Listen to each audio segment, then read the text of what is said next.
Welcome to Deep Look, Ultiworld's weekly radio show about the current state of Ultimate. I'm the host and the editor of Ultiworld, Charlie Eisenhood.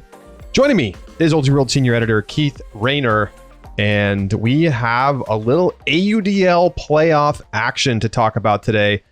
The championship rounds for each of the divisions are now in the books, and we are set for this weekend's championship weekend taking place in Madison at Breese-Stevens Field. Perhaps the best venue for Ultimate Frisbee that I know of now. Is there a better one, Keith? I don't know, my summer league field when I'm playing, but no, otherwise it's a great place to catch a game. It's a great atmosphere. So I have nothing but love for Breese-Stevens, which is like the only AUDL venue I think I've gone to outside of Atlanta's home park, but two home parks. They've moved back and forth, but it still feels like it reigns supreme from what I hear from other experiences. Yeah, I mean, I think you've got some other places in the league that like sort of nicer stadiums, but I don't know that anything feels like as perfect for the size of crowd that Ultimate gets than Breeze, that has like a regular appearance every single game. So we are all set for the Final Four. Carolina versus New York in the 1-4, New York getting the 1 seed, undefeated season. And then you have Chicago taking on Colorado. The 4 teams combined, Keith, have a total of 3 losses this year. That is by far the lowest that we've ever seen at a championship weekend. And I mean, look, these have been the 4 best teams. We picked them all to win last week. We got all of our bets right in Bets Perspective. And, I'm super excited to see these 4 really good teams face off. Oh, and I cleaned up. It was a wonderful weekend for me. I get to take the wife out for a nice dinner, you know? It's been a little like, favorite heavy. Favorites and home teams have won every game. We got some excitement. We're going to talk about that. We got some excitement. It almost didn't work out that way. And the 3 losses, right, are Carolina lost to Austin. Second game back. Chicago lost to Minnesota. Yep, just laid an egg. And what's the third loss? It's Colorado lost to San Diego. San Diego. Okay.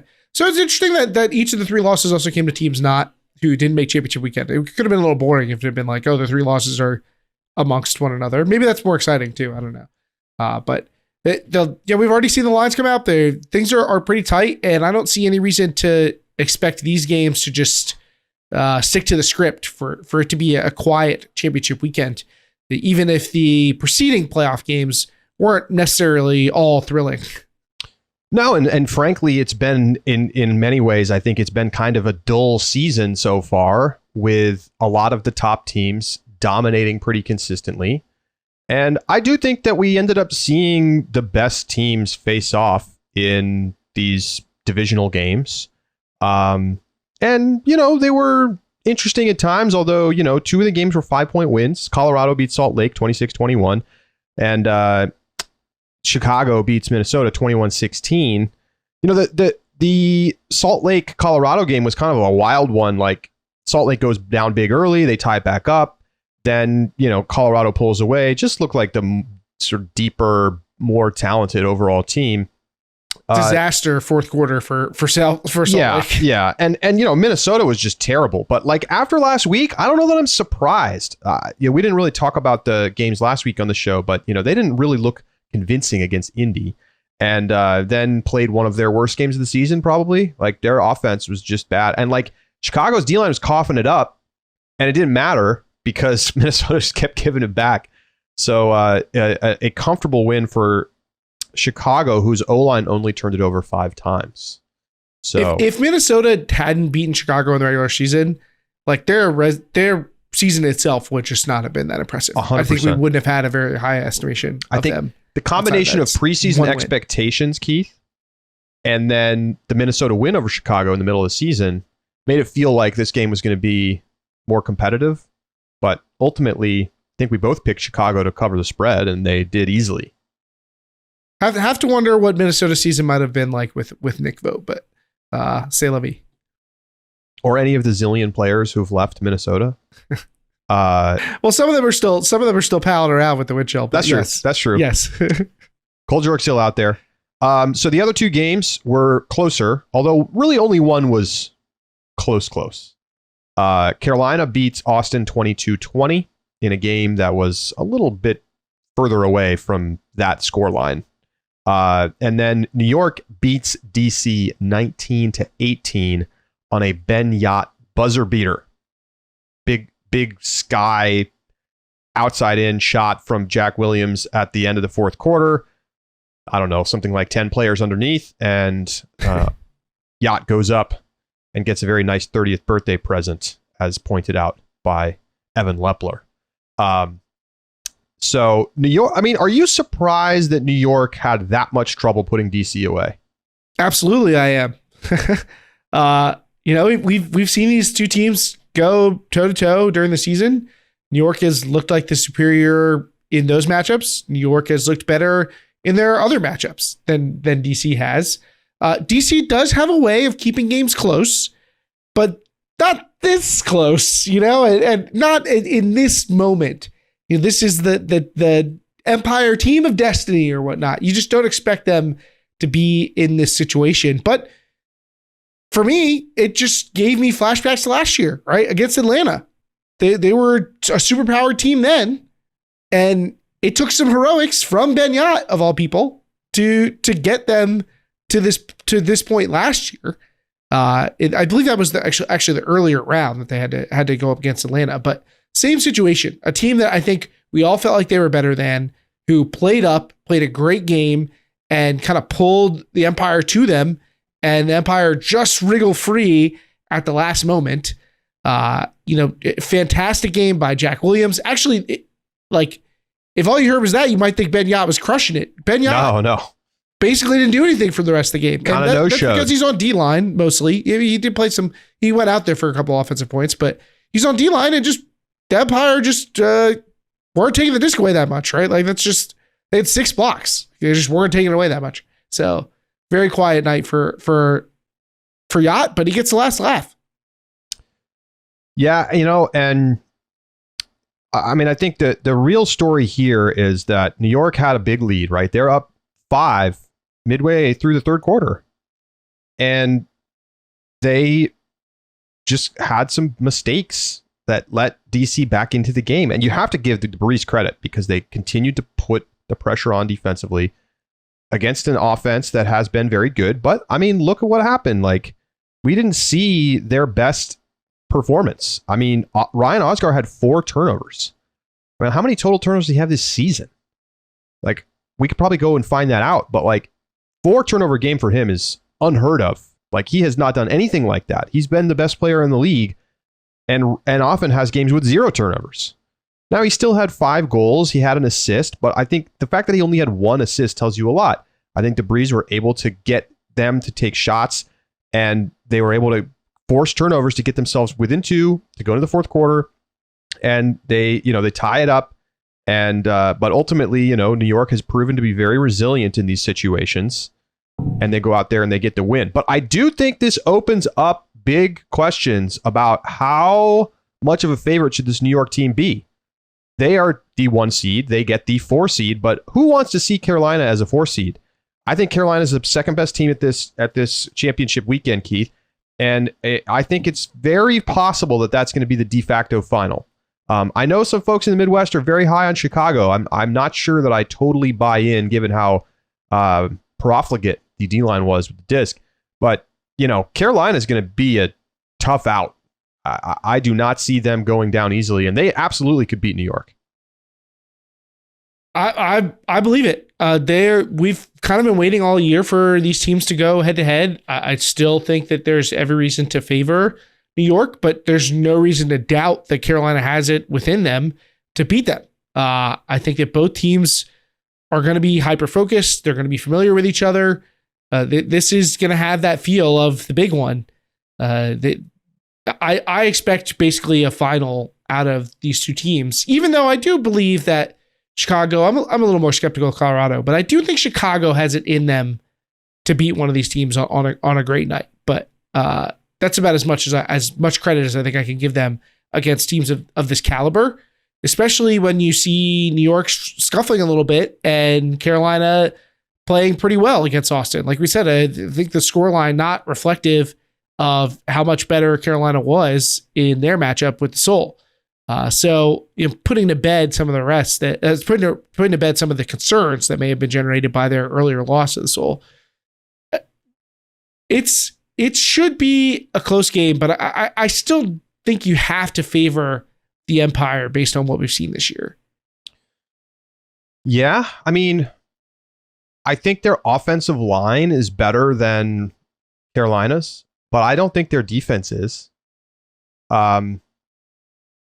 Like having Yacht out there on defense is like a nice thing for them, but having Eric Taylor out on defense for Carolina is a nicer thing. I agree with you though. I think that Jack Williams is like a real X factor there. The fact that Jack is playing for New York and not Carolina here, and the way that he played this weekend and what we've seen from him in the playoffs last year and in the past, like he is just so good. But Carolina gets Durs back. They get Anders Jungst back this week. And Keith, he goes for 283 yards. He doesn't have a throwing turnover. He's got 4 assists and 5 goals in his first game back. I mean, that's insane. And I think that he clearly is a difference maker for their O-line. Will it be enough to get past New York? I mean, I expect Carolina's offense to not have very many turnovers against the Empire. I like, where are the turns going to come in that game? It could be a game. Remember all the way back to week 1, we watched New York and DC. Very few turnovers. And New York came away late with a win. Couple mistakes from DC. I can see a very similar game playing out. Not many turns. Lots of O-line efficiency. And a couple mistakes making the difference. If you're going to get turns from Raleigh, I think you're going to get it in the deep game. I think getting them into playing taking some shots, putting some pressure in the underneath lanes, and trying to make them make plays downfield where maybe the Empire defenders might feel like they have some of the advantage. That to me feels like the kind of game plan, because that's where you can get some of the errors that you might otherwise not see from a very efficient unit. Keep them out of the small ball. Keep them out of Anders Jungst just grinding out yards. That feels like the recipe, but obviously it's easier said than done. How many turnovers do you think Ryan Oscar had, by the way, during the regular season? During the regular season? Yeah. Do you want, I can give you he played 247 points. Did he play all 12 games? He played all 12 games. I'm going to guess he had 14. He had 11 turnovers. Wow. So he had over a third of his turnover total from the regular season in this game.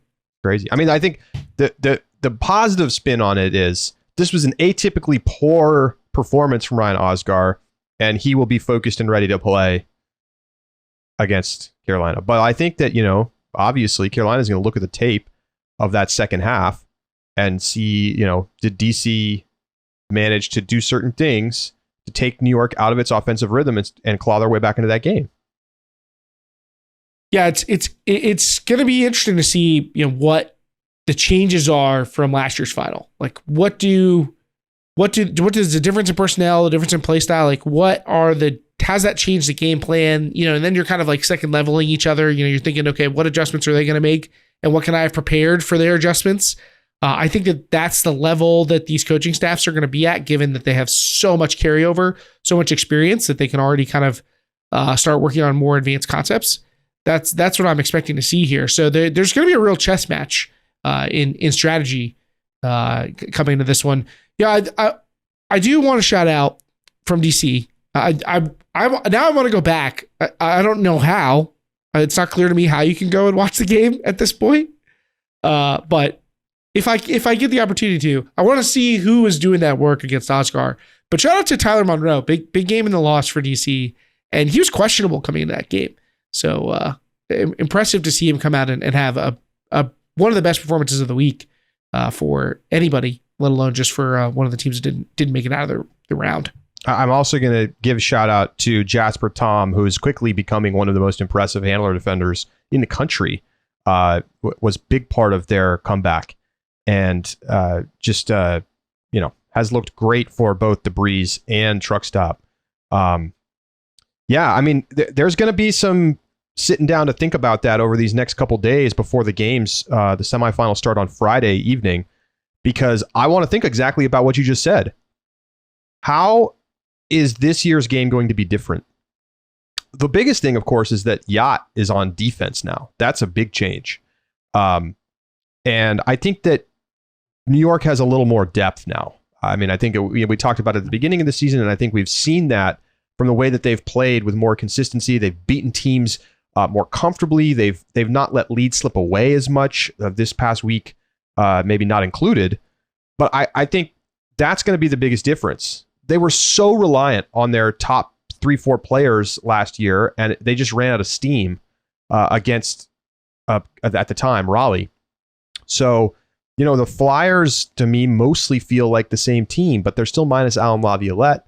And is that enough of a little bit of a change in balance of power for New York to come away the victors this time? That's why I think it's so close. Close definitely feels like the easy. Like if you could bet instead of betting on one of the sides, if you could just bet on the margin of victory being like under 2.5, I think that would be an easy yes. Like it feels like it's very unlikely that one of these teams is going to blow the other one out, like or even get a comfortable lead because they're both so good. You just don't see these teams go down by 3 or 4 goals. In fact, I wonder if they have trailed by that much at like any point this season. Right. It seems unlikely. Are we just writing off the other semifinal? No, let's talk about it now. I was just getting ready to transition us over there. It's going to be Colorado, which I think is clearly the best West Division team we've seen at championship weekend. Maybe, I guess I shouldn't say ever, because I'm trying to think like when the Texas teams were still in that division, but I don't think they made the playoffs, right? Or they didn't make championship weekend because San Diego did. I just think that this Colorado team is easily the best West team we've seen in a long time. And Chicago looks like probably the best version of them that we've seen. The development we've seen from Nate Goff, Pavel's still playing at a very high level on offense. And, now they have all of these pieces. Like you look at Joe White, Dalton Smith playing on the D line. I mean, they have all these pieces.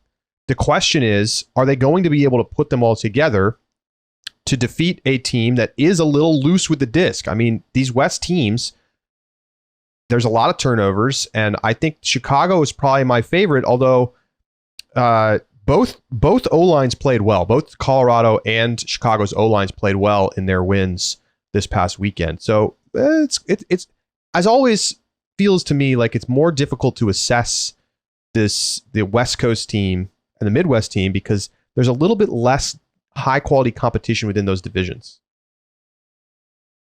It checks out with what I've seen. It is harder. You get a much smaller sample size of those teams going up against, I think playoff level opposition. And that hurts both their ability to perform, I think, on the big stage. They get a little less experience on that front, but also makes it really hard to assess those teams in a meaningful way going into these tournaments. Now, Colorado is I think like they have the talent. You know what I mean? Like Danny Landesman has been fantastic lately. Fantastic. He had a great game against Salt Lake. Matt Jackson was strong. So even when, Nethercutt was solid, he had a couple, I think he maybe looked a little bit better on paper than he did when I watched the game. I thought he took some Nethercuttian risks that paid off. But maybe that's part of the magic is just the ability to calculate exactly what the risk is to take. I'll tell you what, the guy never seems flustered by anything. He could throw the world's worst turnover and look like it doesn't bother him at all. Quinn Finer is great. There's plenty of talent, particularly in the O-line, I think, for Colorado. But you're right that they aren't necessarily the most efficient unit ever. But they have been able to play high flying. They get the disc back. They play with a lot of energy. And it's not like Chicago is this machine that never gives the disc away. No pun intended. It's not like you have to go out there and be the stalwart defense. You're not playing DC. You know what I mean? You're gonna get the rock some. So I think that there's a little bit of variance at play with these two teams going up against each other, and it may not necessarily be the more talented team, which I think is Chicago. That may not mean that's enough for them to win. So Chicago went 8 for 21 on break chances in their win over Minnesota, which 38%. It's not great, especially when you consider it's 13 turnovers for the D-line. Colorado went 9 for 14, 64%. So that's one thing that's worth noting. Colorado's D-line is efficient with the disc when they get a chance to punch it in. I think that Chicago has a little bit of, I won't call it a home field advantage, obviously, but a home region advantage. They know Breeze Stevens well. That I think can have an impact in the game. You think about the wind patterns and just the comfort of playing in that stadium. Colorado's got to travel further, and they've got a lot of guys who've never been in this spot. Now, Colorado did just play in front of 2,100 fans in their playoff game, which is an incredible number.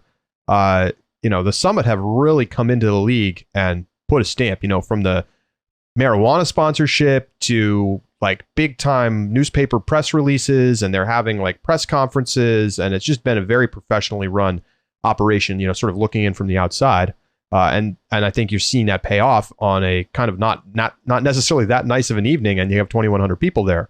So, look, I think it's an interesting game, but I do think that Chicago should be considered the favorite here.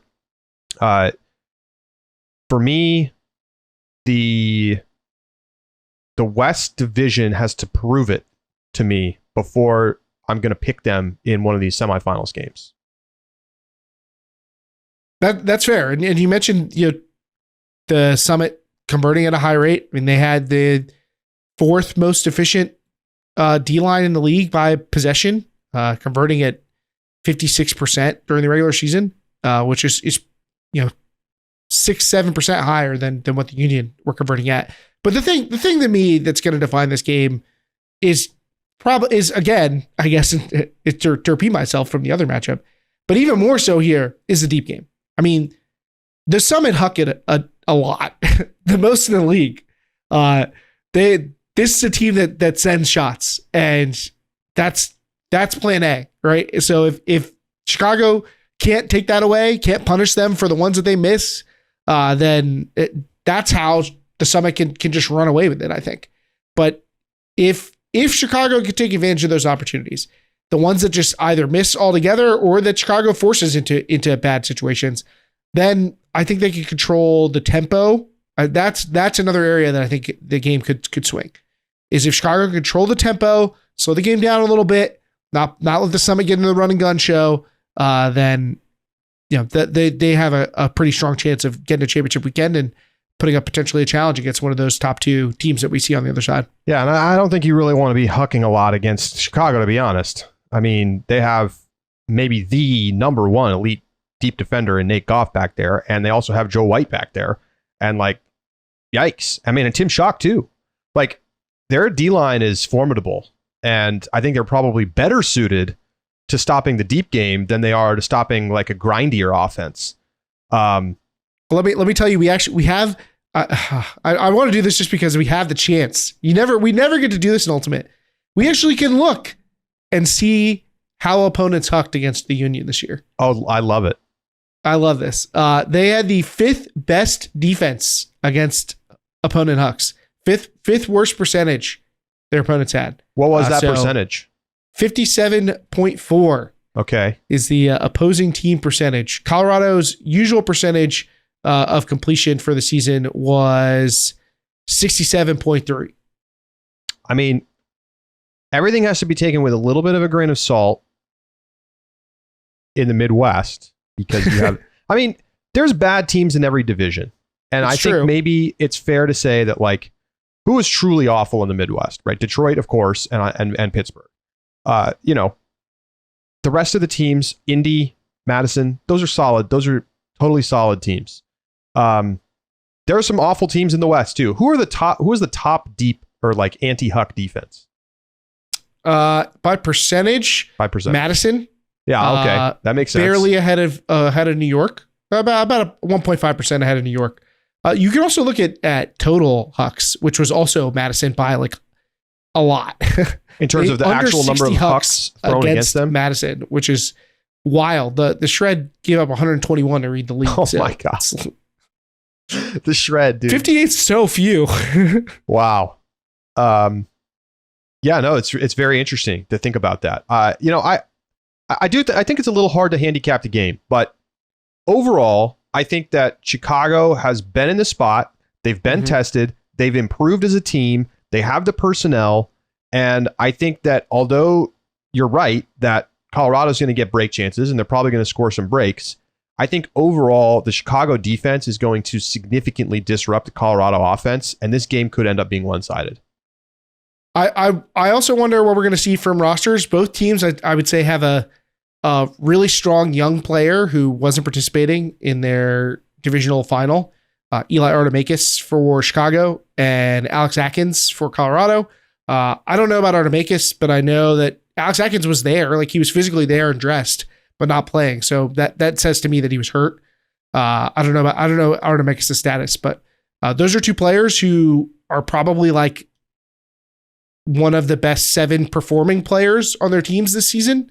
So they make a difference if they get added back in. Artemakis goes probably on the Chicago O-line. That means more D points for one of their other O-line players or less reps, keep fresher legs. And Atkins, he'd probably be anywhere, but I imagine he's probably on the O-line if he's coming back in the playoffs. But Atkins in particular, I think makes a huge difference given the strength of the Chicago O-line as is. But it's something to keep an eye on. All right, well, I think it's time to get to our picks. And so New York is a 2-point favorite against Carolina. Got to pick a winner, got to pick the spread, Keith. Who you taking? 2-point spread? Oh, man. I want to pick New York to win. It feels so foolish to say that the team is going to win and then pick the opponent to cover on such a short line. Like, you're really committed to getting a specific path to that outcome. Yeah, it's true.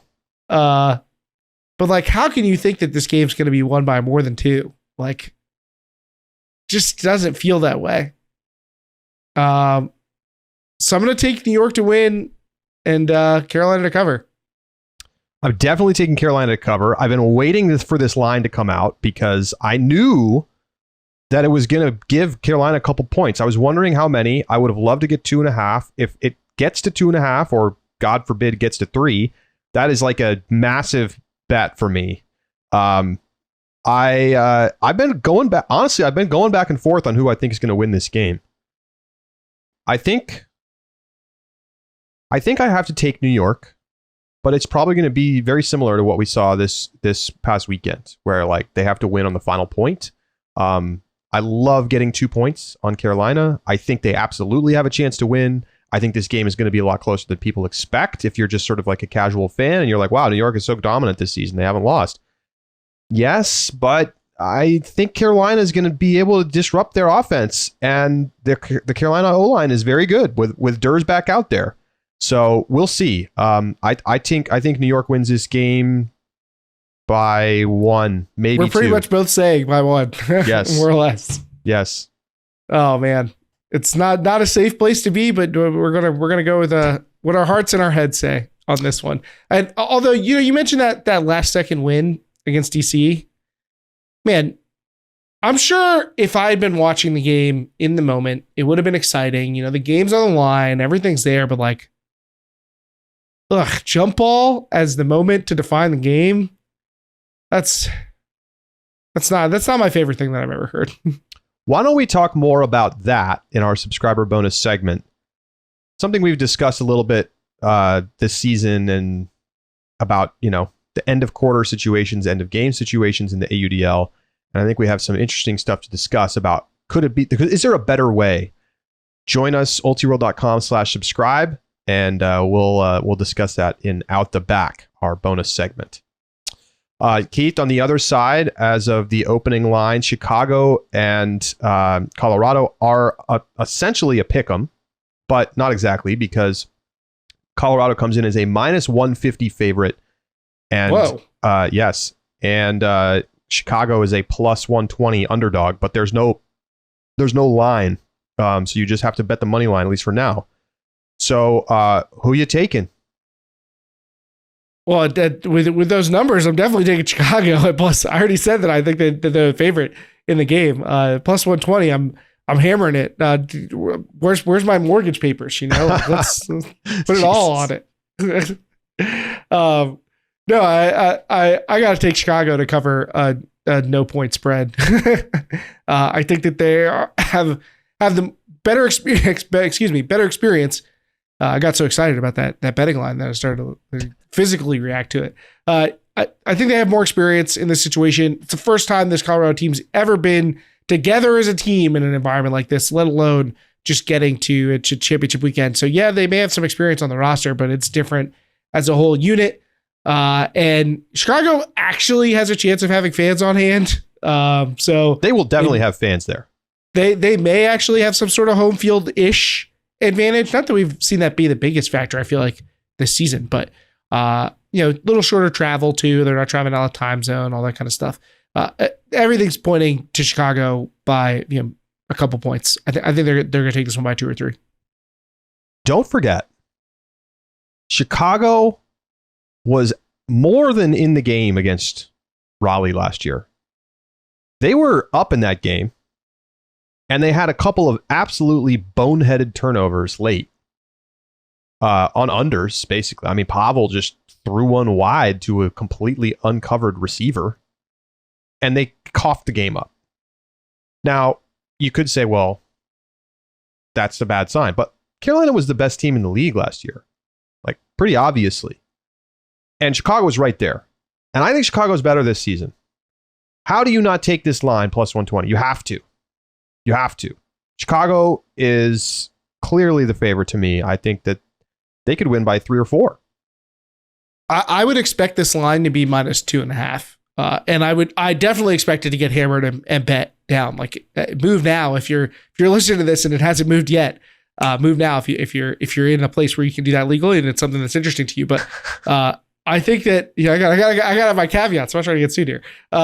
I do think that experience of last year, that's exactly what I'm talking about. Like, that's going to help Chicago navigate this situation. I do think that they got better than last year. They also have played much of the season with some of the parts missing. Paul Arter's missed a bunch of the season. Joe White, Dalton Smith has missed time. So if they got the full roster together, Nate Goff missed a bunch of time for the World Games. Like, if all the pieces are there, this team is better than the team was during the regular season, and that was a strong team. So, I think that there's lots of reasons to like Chicago here. Lots of credit to Colorado. They far outperformed what I would have expected from them from the beginning of the year. And I think they have a much better chance.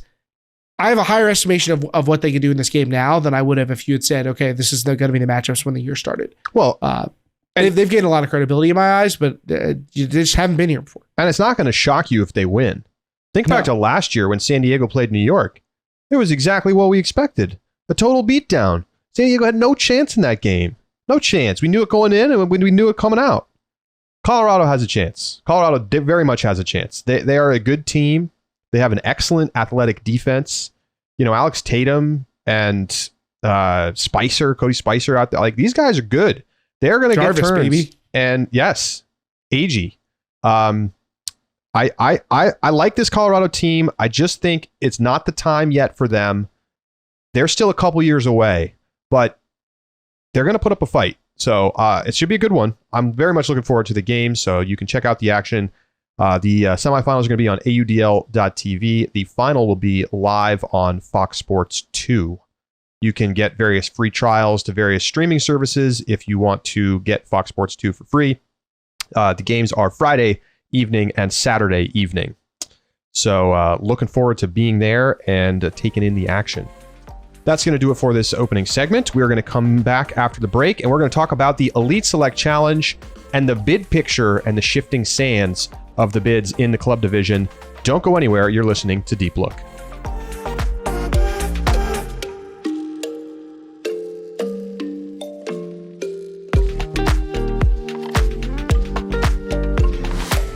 time to talk about Sunset Lake CBD. Now, they have a hemp farm located just outside of Burlington, Vermont. And for years, Sunset Lake produced milk for Ben & Jerry's ice cream. And in 2019, they diversified, started growing hemp for CBD. And they believe in that their farm table approach is the best way for you to get responsibly produced, high quality CBD products that actually work.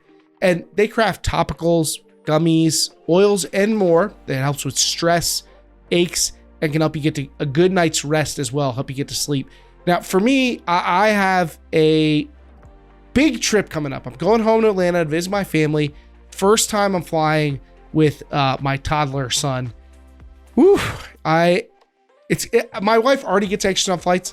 I know that I'm going to be stressed out having to corral them both together, but I got to stay strong because they're going to be stressed out too. So I'm looking forward to taking a few of my Sunset Lake CBD gummies, keeping me nice and relaxed so I can be the relaxed one of the three of us as we try to navigate this flight experience. Maybe I need to bring a few for the other passengers. I'm probably not allowed to do that, but if I could, I would, so that everybody can stay nice and calm. I want this flight to go nice and smooth. So I know I'm going to take a few before we get on the road so that I can be in the best place possible for travel. And for you, if you want to get some Sunset Lake CBD gummies to help you relax, or the ones with the melatonin to help you sleep, then you can check them out at sunsetlakecbd.com. Use our coupon code DEEPLOOK. That's one word, DEEPLOOK, for 20% off all products. Sunset Lake CBD, farmer owned, Vermont grown.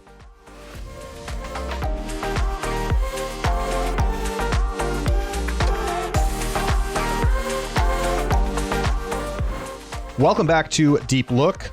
Elite Select Challenge took place this weekend just outside Indianapolis, and we had some very interesting results, Keith.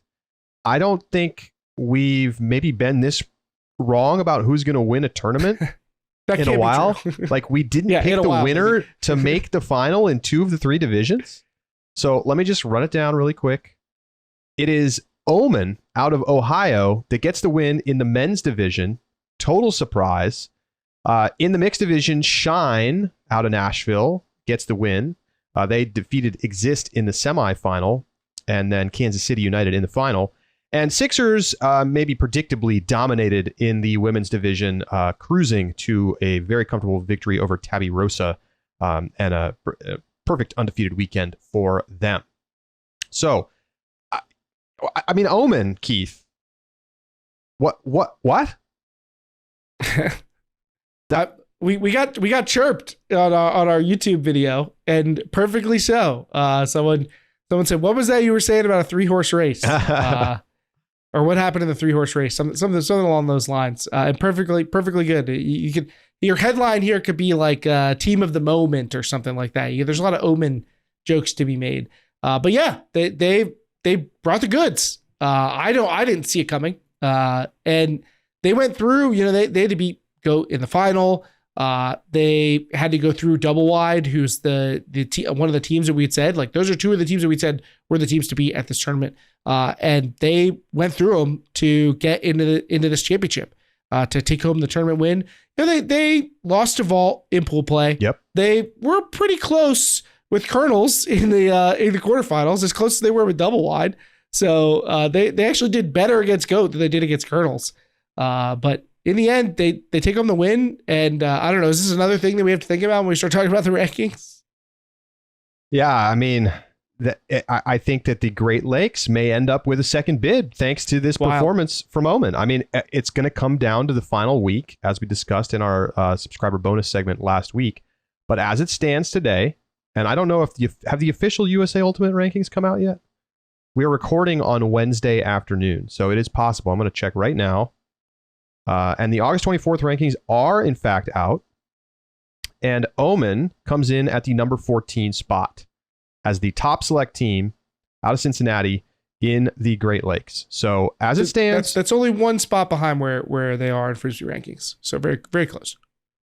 But I believe, I'm just going to double check. Yes, they will definitely hold a bid in that spot. So as it stands right now today, Omen has earned a second bid for the Great Lakes. And that's probably going to come at the expense of the Northeast. right now, the Northeast sitting with just 2 bids for Pony and Dig. Goat is at 16 outside of the cutoff. Sprout has dropped to number 20. And so very interesting results this weekend. And I don't know who's the favorite to take that second bid. I mean, at this point, you got to think it's Omen. But you look at the teams listed behind them: Trident, Colonels, Haymaker. Not exactly Murderer's Row, although Trident did beat Omen earlier in the year. Before they also lost. They didn't play at this tournament, did they? No, they did not play at this tournament. No, but Trident they did not play earlier in the year, and Trident got the win. So nothing safe yet for Omen, but 2 bids. That opens up a whole new world of possibilities. Like they were not beating Machine at regionals, so no. Suddenly a breath of life into Great Lakes regionals. Like there may be people who want to form a team now. They're like, maybe if we could get together the right group of guys, maybe we could just take this thing. Well, and here's the thing, what's going to be interesting, double wide. Wait, Trident was at this tournament, by the way. Yes, they just didn't play Omen. Oh, I see what your point is. Double wide plays at Pro Championships. The double wide went 5-1 this weekend. They have obviously the loss to Omen. They also got a win over Vault of note. And so double wide's performance at Pro Championships is probably going to determine whether Omen can hang on for that bid or not.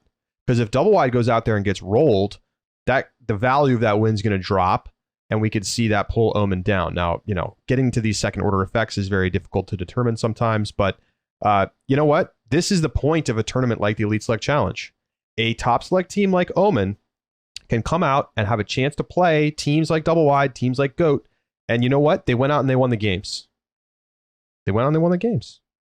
Something is telling me that we should expect double wide to be better at Pro Champs. And that thing is that I'm thinking they might have been missing some players for perhaps a couple the AUDL playoffs. So that could impact how good they're going to look at Pro Champs. I think we could expect perhaps better from them than we saw at this tournament at Elite Select. What else do you make of these results? Like, obviously, double wide sort of an incomplete team this past weekend. What do you think about Goat's performance? They get to the final, and then they kind of lose badly in the final. Final score was 13-8. But otherwise, it was like a pretty good weekend for them. Yeah, they did mostly what I expected, aside from losing to Omen. I think we'll just put an asterisk on any Omen-related result. We're just going to say we didn't expect that. They beat Vault, who we know is a solid team, and I think proved that as well. They beat Madmen. There aren't that many teams to be super impressed by, but they weren't playing a lot of close games, which is what you expect from a team that is going to have to compete in a very tough Northeast. That's definitely one of the teams that we wanted to see what they had, and it's disappointing to lose to Vault. So I think overall, you're like, okay, this team is good, but that's a concerning result. I'll say that much. Like that overall, I might think less of them than I had been hoping to after this weekend. And Vault, losing to both double wide and Goat still makes you think that this is a team that's on the borderline. They are good enough to make it to nationals, but it is not a sure thing. They're not a powerhouse, sure, or anything. They still have something to prove, and we're still going to be nervous if you're a Vault fan when they're in the game to go, which is where I expect them to be. So let's take a look over at the women's division. As I mentioned, Sixers getting a comfortable win, 14-8 over Tabby Rosa. Their closest game was against Ozone. They won 11-7, but pretty dominant performance from Sixers this weekend. Comfortable wins in all 6 of their matchups. Not much of a surprise there. I mean, this is clearly the best team, roster-wise at this tournament. And I don't even know that I have much else to say about them, Keith. Like, they are just sort of like we don't know how good they're going to be until they get to regionals and they have to play Brute Squad. That's pretty much all you can say. They're good. We knew they were going to be good. We expect them to be good. And we're going to have to wait to see what the test really looks like for them. I'd say that, like, aside from that, the story might be that Tabby made to the finals. Yes. They've opened their weekend with a loss to Siege and then still make it to the final through whatever the format happened to be. It was a bit of an odd format with like one pool of 3 and then other pools of 4, and they were doing the mini bracket type thing. But they managed to fight back. Aaron Schroeder being on this team obviously is a big difference maker for them. We've seen them in the past be pretty reliant on Kate Travaglini, who's not on the team. So I imagine that they're kind of just like shoving Schroeder into that role and counting on it to work. But they run a small roster. That's been pretty typical of them. It's usually a lot of athletes surrounding a couple throwers. But having played at Worlds earlier in the year and then having a nice run here, I think it's a good sign for Tabby to be potentially competitive at Nationals and to be in a position to reach Nationals in the first place. I do want to make a quick correction. Sixers is playing in Pro Championships, so we're going to know a lot more about them sooner rather than later, or a week away.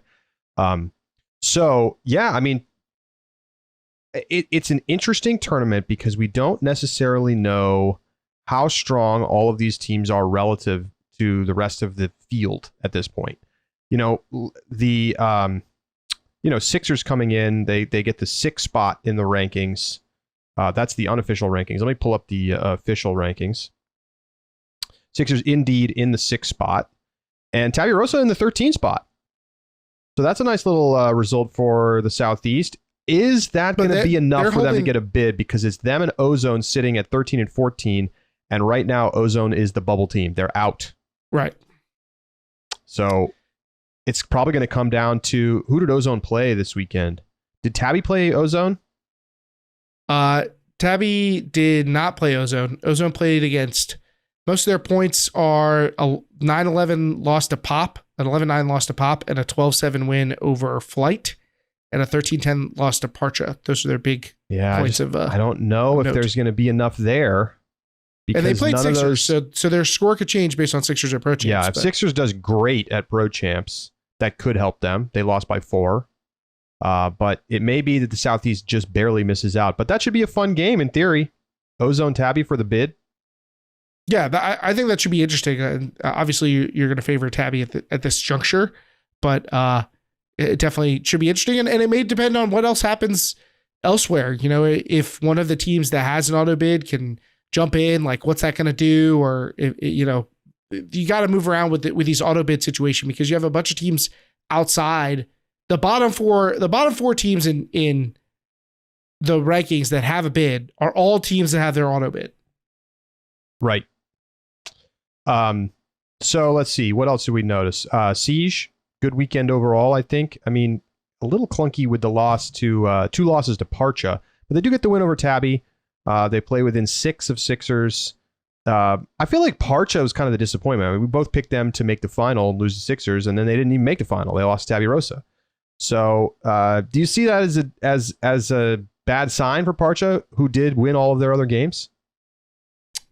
Yeah, I mean, to me, it reminds me a little bit of GOAT. I'm not, obviously, I didn't quite have the same thought on Parcha that I did on GOAT, but Parcha's a little more proven, but they've been middling as far as like elite level teams go.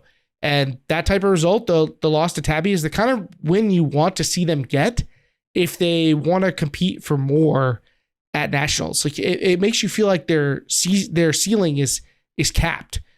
Because overall, you're right that they won the rest of their games, but they get the wins over Siege. Those are good wins. I think Siege is a solid but not great team. But you want them to go out and win all of these games, and a couple of them by bigger margins. I think if you're thinking, okay, this is a team that has a pretty strong shot at quarterfinals. I think right now they feel like a pre-quarters level team. And obviously that means you have a shot at quarterfinals, but they're not a team I'm like penciling in for quarters yet. By the way, Oregon Downpour is still in the rankings. I was just going to point that out. So Ozone could end up picking up that bid if everything stays as it is, which is probably unlikely, but not impossible.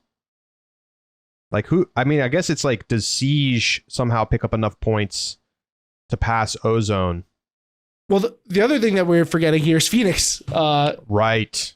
Phoenix has only played their round robin. It didn't go well because they lost to Scandal, and their other wins are blowouts. That the other 2 games they played are blowouts that right now are super dragging down their ranking. I mean, their ranking is insane. It doesn't really mean anything. Basically 25th. Right. But like I said, it basically doesn't mean anything. I mean, if you look at Frisbee rankings, they have 221 points that they're gaining from losing to Scandal. And then they lose another 200 some odd points from blowing out Shiver. It doesn't really make the math's not checking out here. So for all intents and purposes, Phoenix isn't in these rankings yet, and they will be after Pro Championships. They're also, if it's going to be a one bid Southeast, are clearly the favorite to take the bid. So Tabby and Ozone still work to do in that respect. Yes. And, I'm not really sure I want to say much about Phoenix's loss to Scandal at this point. Let's see what the results come in from Pro Championships, and then we can talk about Phoenix. I would still favor Phoenix, but I will say that I heard that Phoenix was taking that game for real. I mean, that was not a, hey, we're having a scrimmage, let's take it easy kind of game. I think they lost that fairly legitimately, so I wouldn't write it off completely. But yes, it is still just a regular season loss. Scandal's really good. Right. Scandal's really good. Like, they have a lot of great players on the team. Claire Trope is really good. And there's like we said, that with all, especially in the women's division, there's still a lot of missing pieces. We still don't have Molly Brown. For all intents and purposes, we still don't have Phoenix. We still have Downpour in the rankings. So like a lot of things are still up in the air here. Moving over to the mixed division, Shine ends up getting the win over Kansas City United by 4 in the final. They beat Exist 11-8 in the semifinal. I don't think it should come as a big surprise that they won, Keith. I mean, this is a team that went to nationals last year. We knew that they were going to be one of the best teams at this tournament. We thought that they were going to be the second best team and that Exist was going to beat them in semis, but it turns out that they were in fact, the best team. So a nice result for them. I would call it a pretty good bounce back weekend after Pro Elite Challenge back in July, where they were, a much tougher competition at that tournament, but they were also a little bit more mixed in their results. So nice performance for Shine, and I think we should definitely expect to see them back in nationals.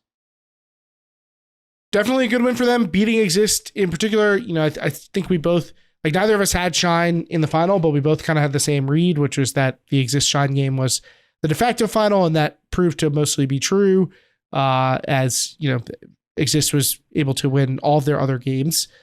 So I think that's the one that we got wrong, and I think it's a great sign because I do still believe that Exist is good. Maybe I'm dropping them down a little bit, but it is a good sign for Shine, who we saw some of this from last year. I think that they are a team that when they're playing well can beat even some of the better teams in the mixed division, but I need to see the consistency from them. Having a second year, being able, or not a second year, but a second year as a national level squad and bringing in some good players with elite club experience like Rachel Kramer is going to help. They keep Jesse Schaffner and Eli Monica. I think that this is a team that should be formidable moving forward and are a part of a crazy Southeast. Well, I'm sure we will get to that. I know you were high on Waterloo. Looked good on day one, but then they get upset by Flight Club in quarters. Yikes. Flight Club has one of the weirdest resumes in all of Ultimate. Right? They've like beaten elite teams and then lost other weird games. Like for a team to have wins over the likes of Toro and Mixtape and, also have losses to like KCU and Moondog and Yard Sale, Mile High Trash. Like this is the weirdest resume in club. Mile High Trash. Yeah. So I don't know what to make of that squad, but all in all, I think a lot of what we expected to come true did in this game, and we just missed on that semi. Southeast sitting on 3 bids after Shine gets in. They actually currently have the first 2 teams out of the bubble. And how about the North Central, Keith? Kansas City United moves up 6 spots, and they are going to probably, almost certainly, with 14-5 as their record. I doubt they're playing this weekend. They are going to lock in 3 bids for the North Central. And I don't think a lot of people saw that coming, but they besides the loss of Shine, they dominated this weekend. They had a lot of big wins, and the algorithm loves that.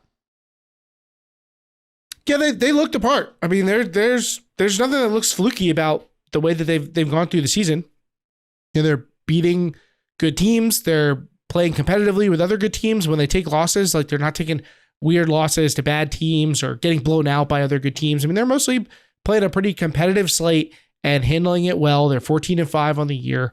And, I think now that they're in the picture, right, like it does feel like, hey, if they're the real deal, along with Noise and Dragon Thrust, like North Central is a region that conceivably does deserve 3 bids. Then you got No Touching. They had a nice U.S. Open in spurts. So should be. I don't expect the most exciting regionals necessarily from these 3 teams. I think that they look like they're the favorites to claim the bids should they keep them. But 3 teams I think can go to nationals and have success of varying degrees. So Exist. I think it seemed to me like a little bit of a setback to lose to Shine. I still think that they're nationals bound, but it puts a cap on my perception of what their ceiling can be.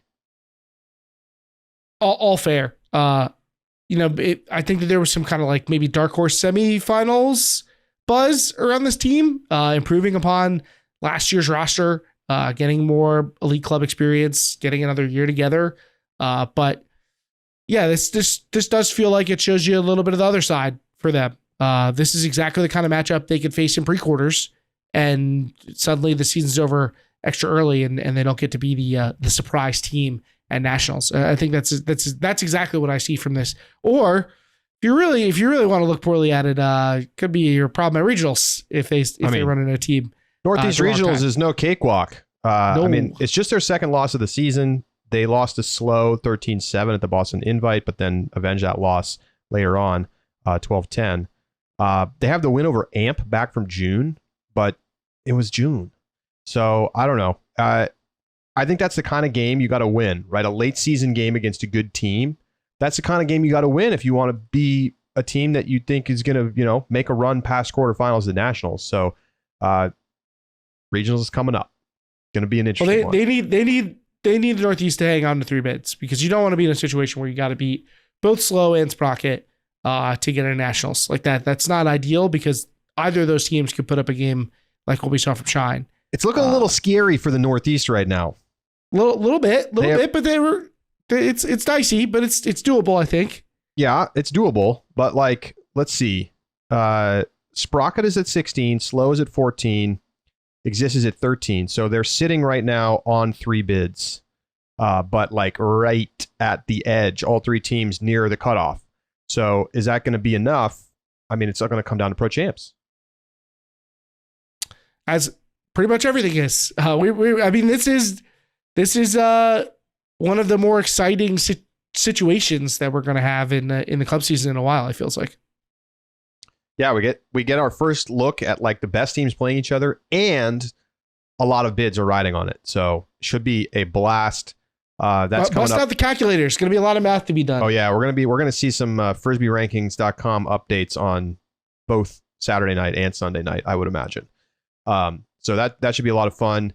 And Pro Championships is not this weekend. It's next weekend over Labor Day. So we will get you all up to speed for that on next week's show.